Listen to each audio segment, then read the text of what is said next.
La plaça de l'Hospital serà avui el punt de partida de la processó més multitudinària de la Setmana Santa illenca, la del Sant Crist de la Sang. Per això, des de primera hora del dematí s'hi ha fet feina. Han retirat els vehicles estacionats i han advertit els conductors de les restriccions de pas. Molta feina avui també a la Costa de la Sang per col·locar les prop de 2.000 cadiretes de lloguer per seguir la processó de ben a prop. A les 10, una estesa de cadiretes s'ha convertit la costa en un veritable escenari i no ha afectat els ciutadans, que un any més han volgut llogar-ne la seva per no perdre's detall de la desfilada. Estàs més còmode, ho veus millor, que no amb tanta de gent a darrere, que t'espitgen y aquí estás, pues, que ningú te moleste, lo vas a veure bé.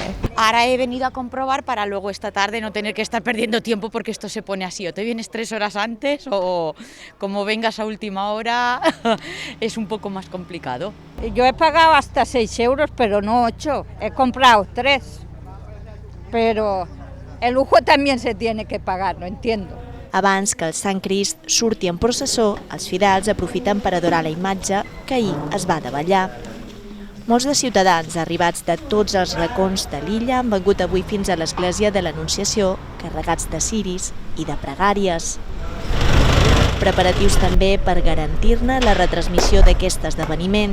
La processó es podrà seguir en directe a IB3 Televisió. Prenen per allà, prenen per allà.